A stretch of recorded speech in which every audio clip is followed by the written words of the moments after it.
السلام علیکم۔ آپ کو پتہ ہے کہ ہم روزے کی فضیلت ہدایات پہ کر رہے ہیں اور اس کے بارے میں کیا اور کچھ مزید ہدایات ہیں اس کے بارے میں پڑھ لیتے ہیں۔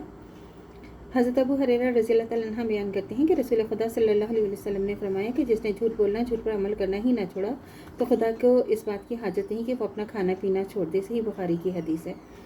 اور کہ اس کا کیا مطلب ہے؟ وہ یہ ہے کہ حدیث پاک واضح کر رہی ہے کہ روزہ رکھ کر اپنے اعضاء و جوارے کو گناہ سے بچانا بھی ضروری ہے، ورنہ اس روزے کی حیثیت واقع کی ہوگی جس کی خدا کو کوئی حاجت نہیں۔ روزے کے مقاصد میں ایک بڑا مقصد یہ ہے کہ انسان کا نفس برائیوں سے پاک و نیک اعمال اختیار کرے، اور وہ جو شخص روزہ رکھ کر اپنے آپ کو گناہوں سے نہیں بچاتا وہ روزے کے ایک بہت بڑے مقصد کو ختم کر دیتا ہے۔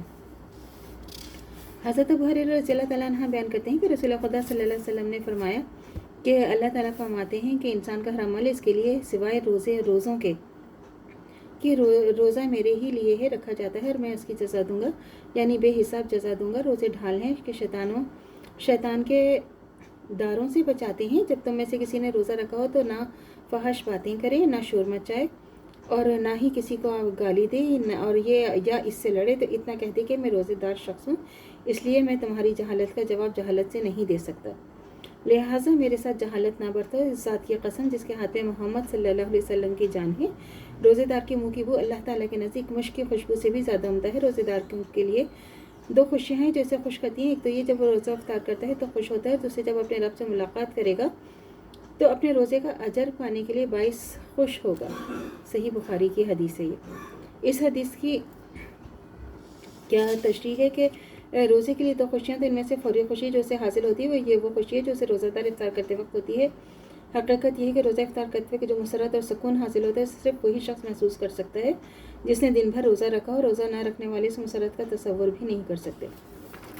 ایک صاحب نے ایک واقعہ بیان کیا کہ ایک دفعہ ہم کچھ دوستوں نے غیر مسلم واقف کار کو زبردستی روزہ رکھوا دیا، پھر دن بھر جو ہے اسے لاہور کی سڑکوں پر پھراتے رہے، یہاں تک کہ بھوک اور پیاس کے باعث اس کا وہ حال ہوا کہ وہ ہمیں بے نقط سنانے پر اتر آیا۔ روزہ کھولنے کا وقت قریب ہوا تو ہم اسے ایک ریسٹورانٹ میں لے گئے اور وہاں تکلف سے اس کا روزہ کھلوایا۔ روزہ کھول کر وہ شخص عجیب انداز سے کہنے لگا کہ دوست، روزہ رکھنا تو بڑا سخت کام ہے، مگر یہ افطار اور خوب شے ہے، یہ تو اس مسرت کا حال ہے جو بہرحال عارضی ہوتی ہے۔ باقی رہی وہ خوشی جو روزے دار کو روزے کا اجر ملنے پر ہوگی، وہ اس اجر ملنے پر جس کی کوئی حد مقرر نہیں کی، اس کا اندازہ کیوں کر وہ کر سکتا ہے نا، کیسے انسان اندازہ کرتا ہے وہ اجر ملنے پر، یعنی کہ اس کا اندازہ کون لگا کہ وہ کس درجے کی ہوگی۔ جب ہم اللہ تعالیٰ سے ملاقات کریں گے اور جب ہمیں اللہ تعالیٰ روزے کا جو اجر دیں گے وہ تو ہم تصور بھی نہیں کر سکتے نا کہ اس وقت ہماری کیا خوشی ہوگی اور اللہ تعالیٰ کے پاس۔ تو یہ کہتے ہیں نا جب ہم اس دنیا سے جائیں گے تو وہ افسوس کا مقام نہیں ہوگا، وہ خوشی کا مقام ہوگا، وہ ہمارا جو ہے ہمارا وہ اللہ سے ملنے کا مقام ہوگا اور ہم اللہ سے ملاقات کریں گے۔ تو اس لیے اپنے اعمال ہمیں ایسے رکھیں جب ہم اللہ سے ملاقات کریں تو ہم خوش ہوں کہ ہم کچھ اللہ کے پاس اپنے اعمال اچھے لے کر گئے ہیں۔ یہ ہمیں اپنے لیے سوچنا چاہیے اور بچوں کو بھی بتاتے رہنا چاہیے۔ حضرت ابو ہریرہ رضی اللہ تعالیٰ عنہ بیان کرتے ہیں کہ رسول خدا صلی اللہ علیہ وسلم نے 2 دن روزہ رکھنے سے منع فرمایا، ایک عید الفطر کے دن اور دوسرا